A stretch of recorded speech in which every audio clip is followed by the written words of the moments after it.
So very sorry about that. So this is from Realizing a Positive School Culture book.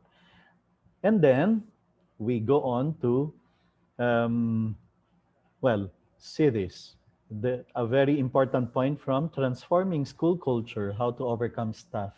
It's a very good book to look into if we are looking for, are we doing well in our effort to create a school culture that is positive? If the staff fails to figure out what's needed to cultivate the characteristics necessary for student growth and learning, that is a poor culture, a poor environment. If the teachers start saying, I don't know anymore what to do to help the students, there is disciplinary problem, there is a problem of motivation, there is a problem of compliance with the school requirements, school work, school, and I've done everything I can. I don't know anymore what to do. So if the teachers, staff do not know anymore what to do, then there is something wrong in the first place in the culture. And this is where leadership plays a very important role. But even if I mean, part of leadership, part of initiative, part of being a good professional is we don't wait to be dictated on. We don't wait to be told what to do.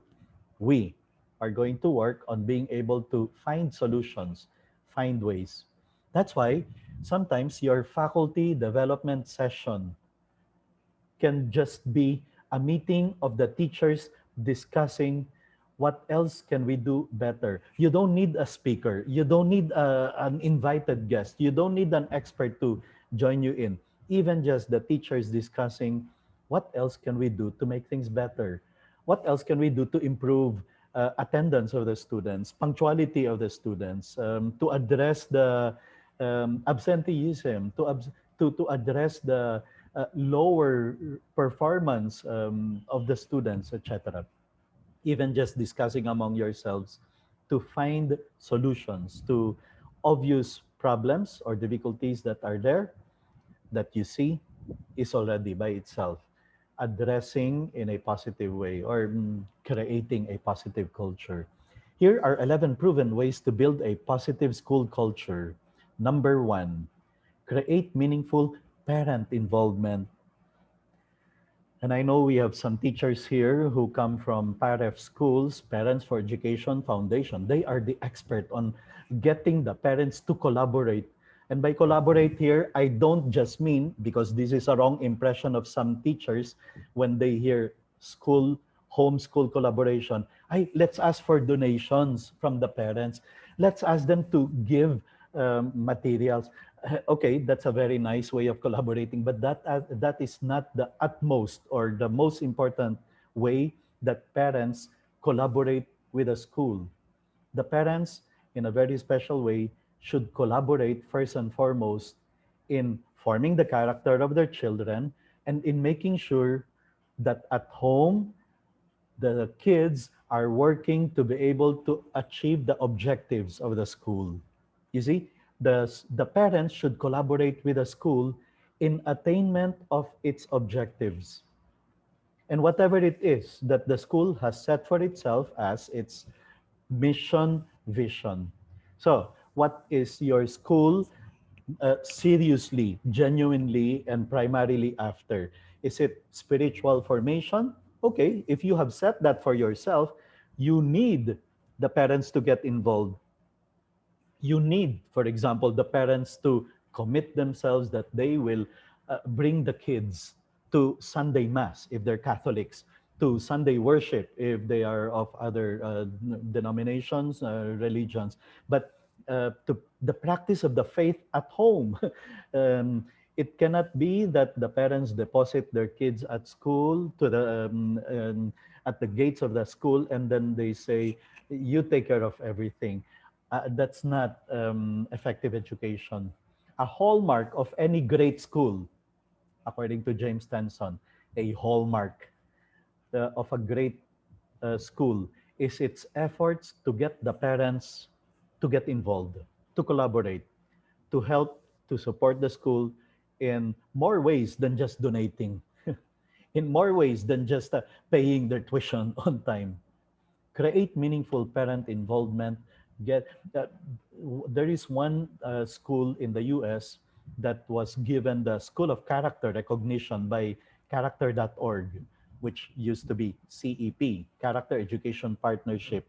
And that's the only um, I mean, that's one of the ways that they get the parents involved. They get parent volunteers to act as welcoming committee, that parents take turns in the morning just to greet people, students coming into the school, which creates a whole new environment of welcoming environment, a caring environment, precisely a safe place for the students. That's why the parents make themselves visible, even just at least at the gates as the students are entering. Create meaningful parent involvement. Um, if you want to learn more about the system, for example, of Parents for Education Foundation, I know we have some participants here from Woodrose, and I know many of them are there in the Facebook page group. You can message them and ask them, can you share with us some ideas on how can we get parents to collaborate actively in with the school. Number two, you want to create a positive culture, a welcoming culture. Well, celebrate personal achievement and good behavior. This is what good schools do. They don't just give recognition to first honor, second honor, third honor. They also acknowledge students who excel in good behavior, in virtues, in values. When we were talking about the class advisory system, where student captain virtue comes out to give recognition to students who lived in a special way the previous month's virtue of the month. That's celebrating good behavior. Of course, most schools, if not all schools, already have this in place of celebrating personal achievements. They put big, gigantic tarpaulins at the entrance of the school, congratulating members of the community who did exceptionally well in one competition or another, one achievement or another, whether it's local, district, national, international. So, celebrating personal achievement and good behavior.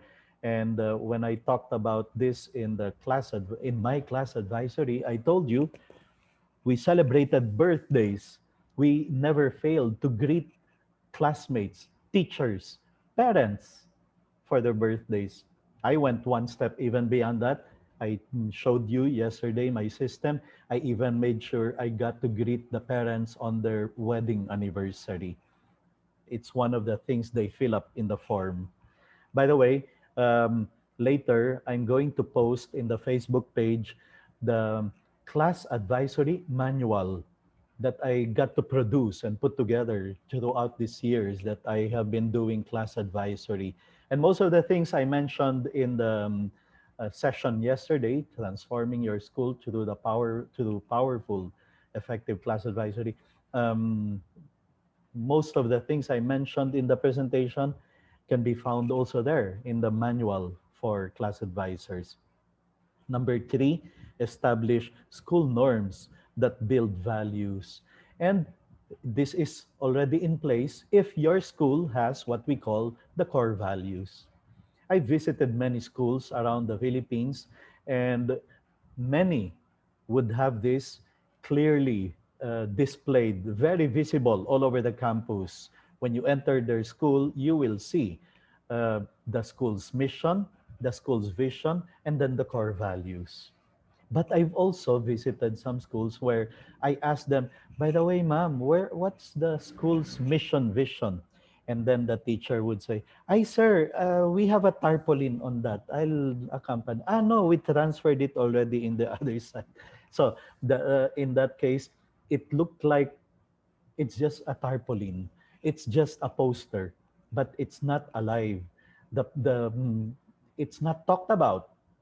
I mean, you yourself, teachers, you ask yourself, when was the last time somebody, whether it's the administrator, a speaker, trainer, when was the last time you have somebody talking to you about your own school's mission, vision, and core values? This should be a frequent discussion in faculty development seminars, uh, going back again and again and again to what do we stand for as a school. You know, I think this is the secret of success of that school along Katipunan, because they are guided by that principle, a man for others. And everybody knows that. Grade one kid in that school will, you ask him, what is the school trying to do to you? He can tell you, I'm supposed to become a man for others. You ask the auxiliary staff, the lady selling in the cafeteria. I mean, everybody seems to know that that is what the school stands for. That is establishing school norms that build values. How alive is our core values, school's mission, vision? How often do we discuss this in our faculty meeting? Um, of course, I I will have to assume, we have to assume that these are all written in the faculty manual, in the student's handbook, in the diary, in the notebooks even of the students, that they are spelled out there. These are the things that the school stand for. The school stands for our core values, our mission, our vision. Set consistent discipline that people know that there are consequences if they are caught being bullies, if they are proven to be cheaters, dishonest. They know that there are consequences and that they have to face a consequence. And consistently, these things are put in place. I had a very bad experience once in a school I was involved in.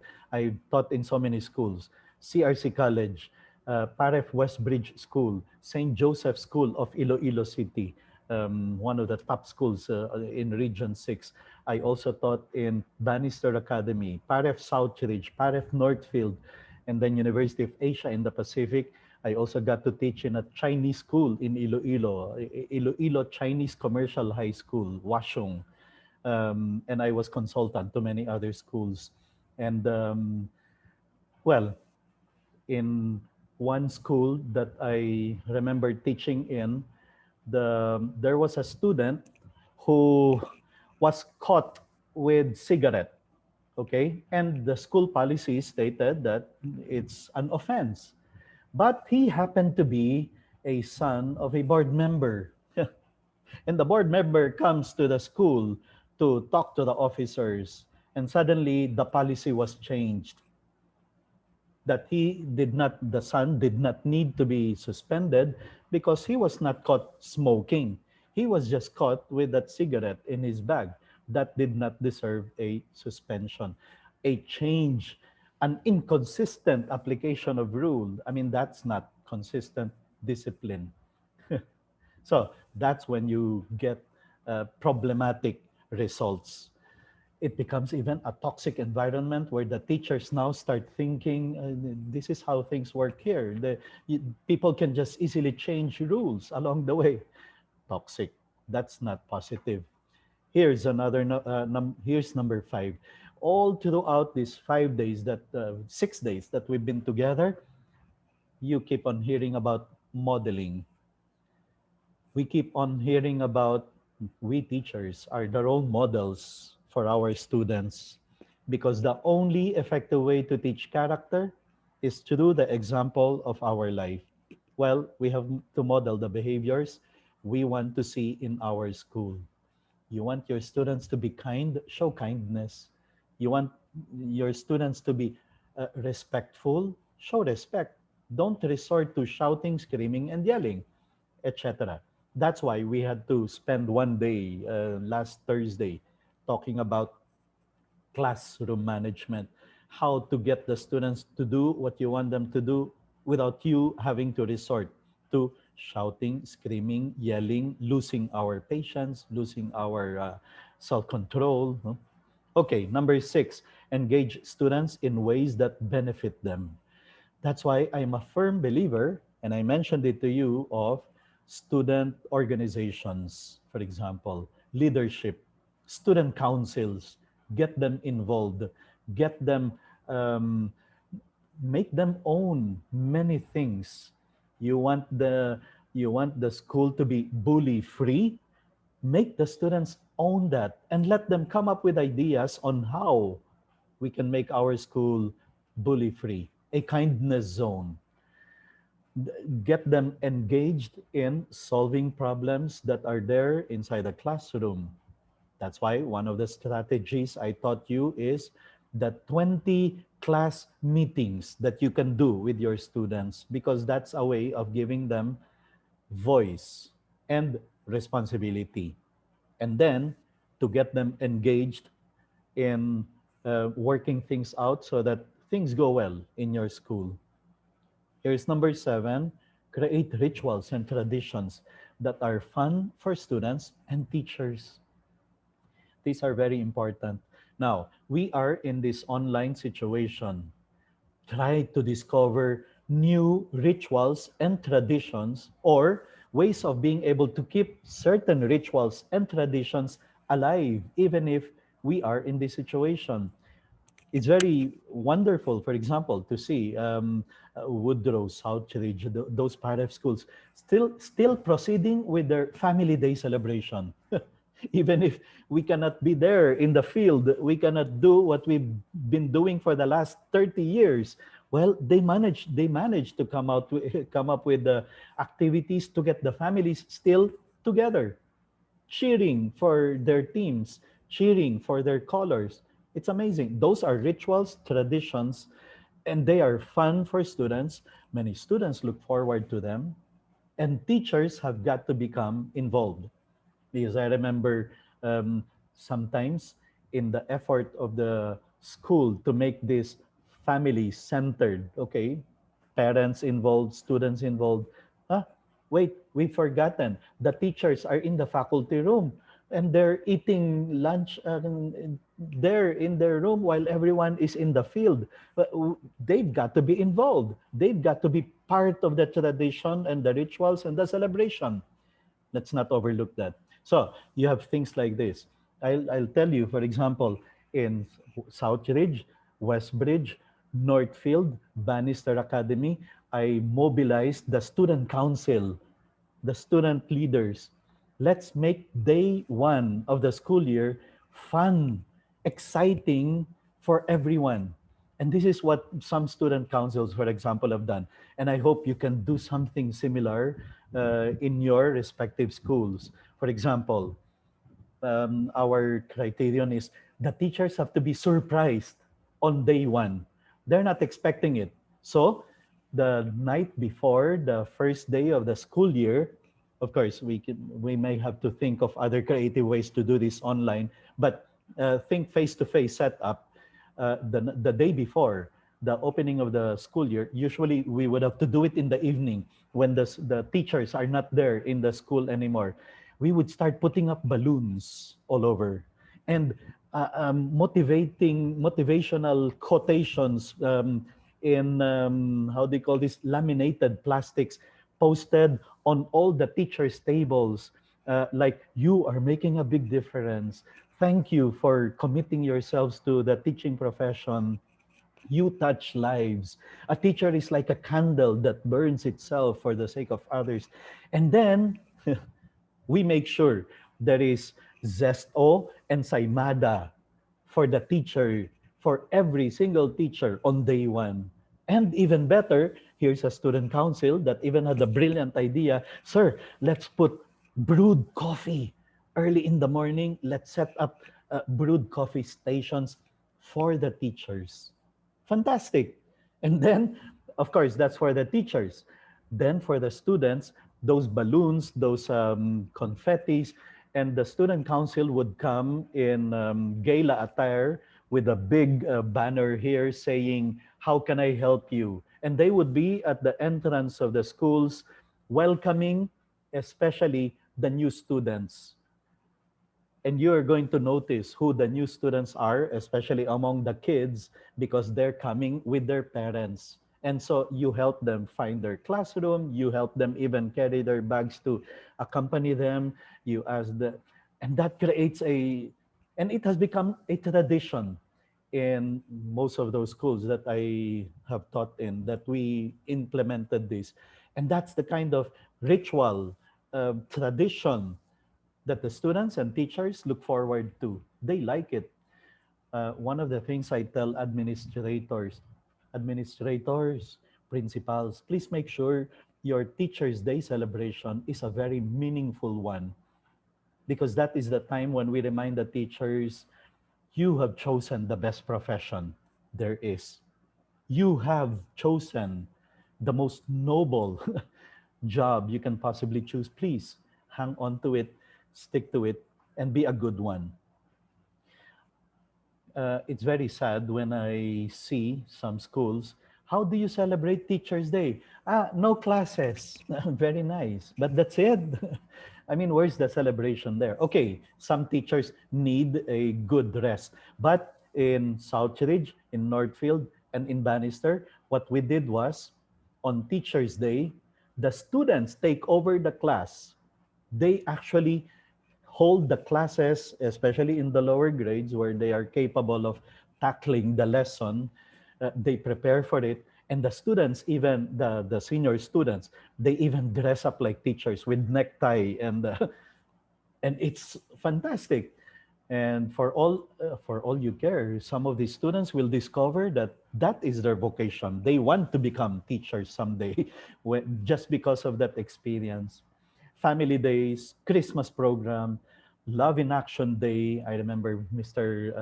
Anthony Calado, I think is one of the participants, who um, who started this Love in Action Day. On one day of the year, all the classes are supposed to come up with an outreach initiative.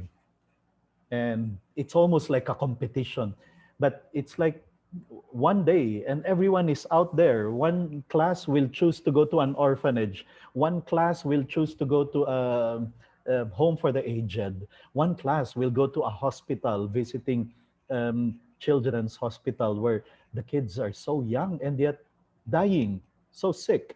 So on that one day, everyone goes out to practice kindness. I mean, to put love in action.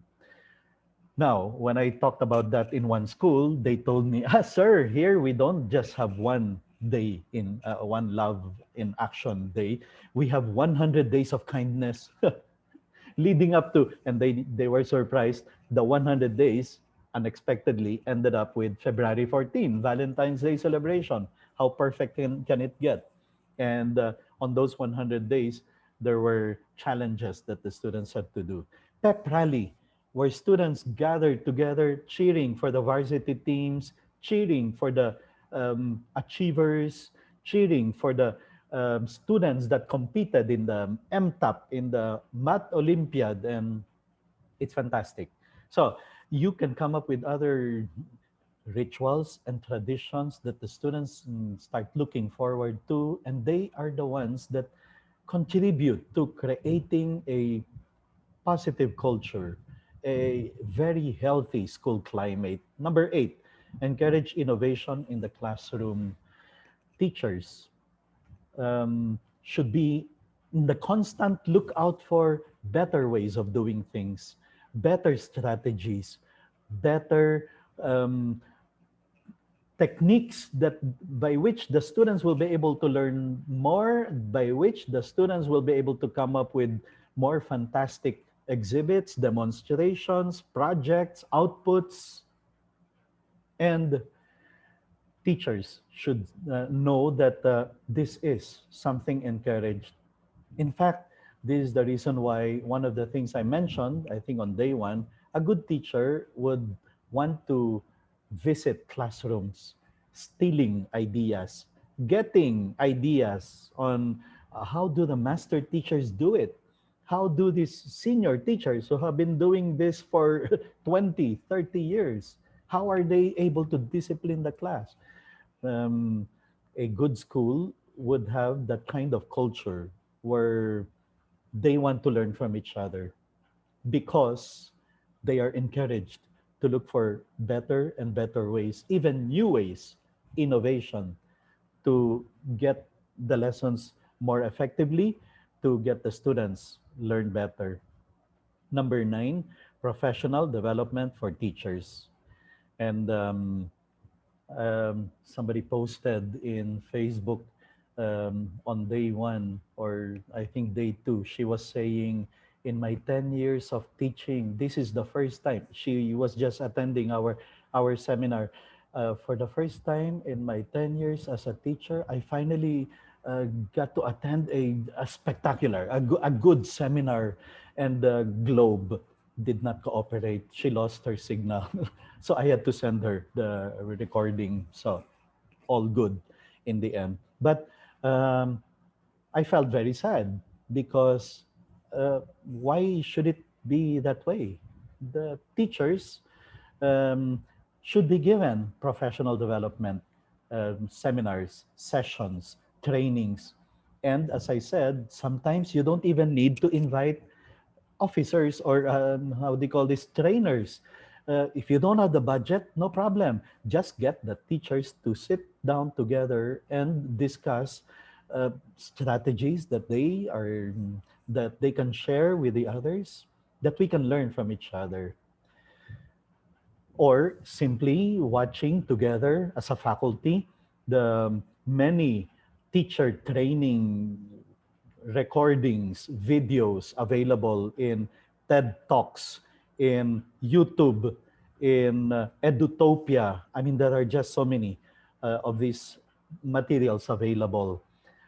So, professional development for teachers, which cannot just be once a year. Most of the time, we talk about the inset. Okay, that's the intensive training before we open the new school year. But I appreciated it very much when I was teaching for for 15 years that I was in Southridge. We used to have the monthly seminars, the professional development sessions. In fact, it used to be every other Friday. Every other Friday would be half day, so that for half the day of that Friday, we would have either a speaker or discussions or meetings, and it's good. It showed, in the first place, it showed us that the school meant business as far as teacher growth is concerned.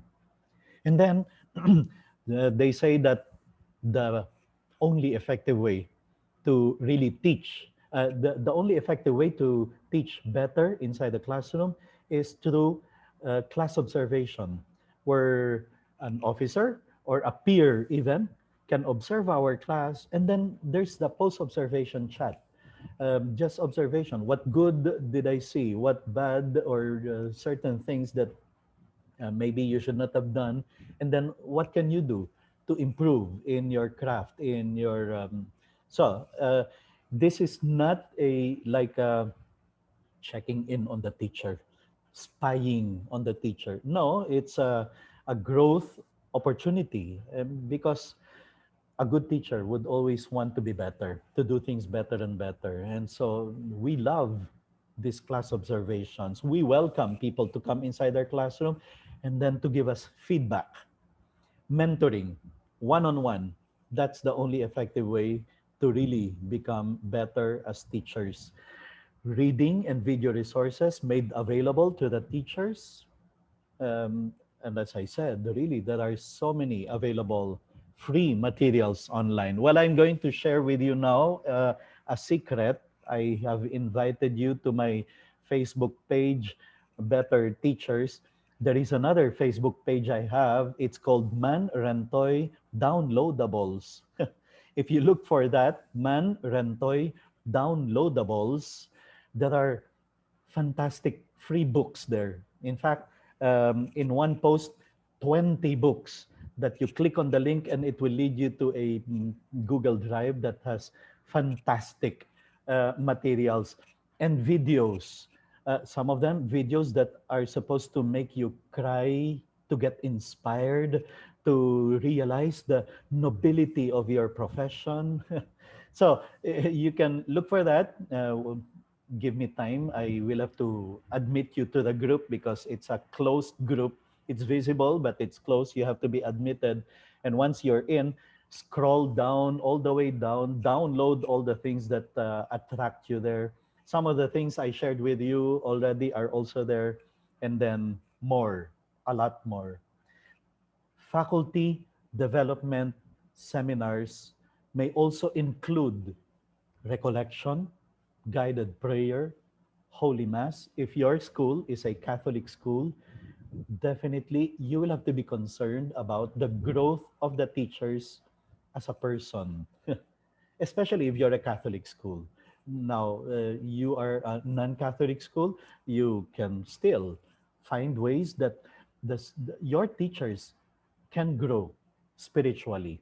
Here's what I need to share with you.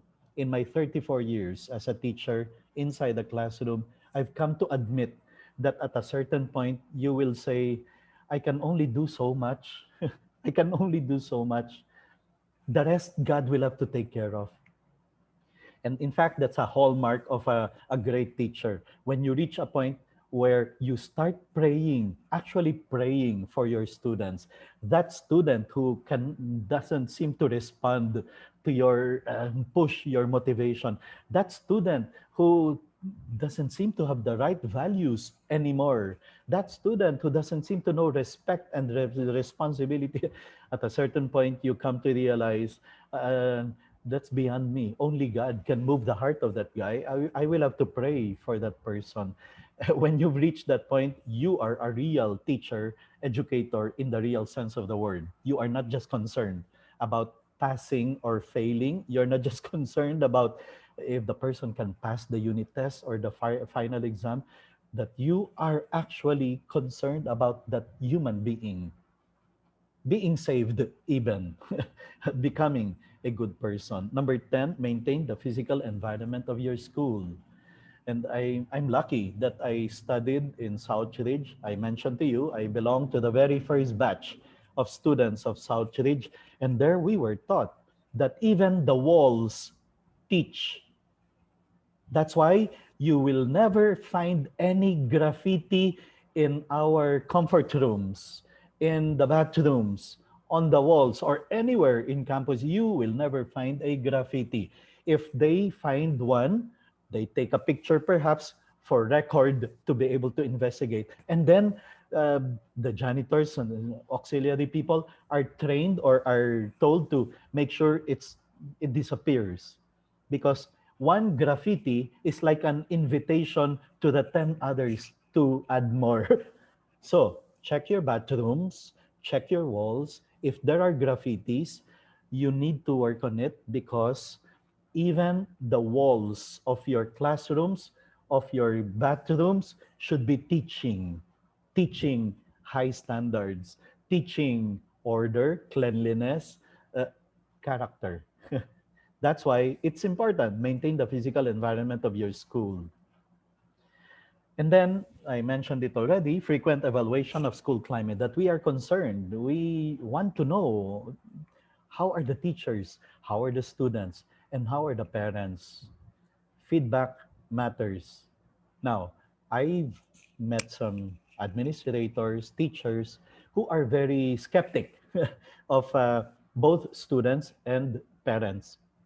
They think that parents are always full of complaints, that students will never be honest if you ask them for feedback, if you give them a survey. Well, maybe you're right. Maybe you're right. But it still matters. It matters. What do the parents think? What do the students feel? And you put all these things together to become better, not as a um, taking them as personal insults, personal attacks. They are not. For all you know, they're valid. And for all you know, we've never really realized there are many things to work on in our school. if only we listened a bit more closely through frequent evaluation, through regular surveys that we send out to the parents to check on the school climate. As I said, if you Google survey on school climate, you can download a lot of things from there. I used to have this collection from the CEP, Character Education Partnership, because, well, I'm going to talk about it on Monday. If your school wants to undergo accreditation as a school of character, first step, do a climate survey. Check first, how are the what's the impression, what are the parents saying about the school, what are the students saying about the school, and then from there you can uh, have a sense of we're ready, let's go for accreditation as a school of character, let's go for these 11 principles, let's do a self evaluation. Okay, well, it's now 3:58. Before I go to these 20 tips for creating a safe learning environment, I think it's good to have a little breather, a little break, just with three videos to keep us calm, less toxic, and less stressed. Here are, yeah, just to provide us a little break. Some of you might want to take advantage of the time to do your bathroom break, your washroom break, to get your water, your whatever. While we enjoy these three songs from One Voice Children.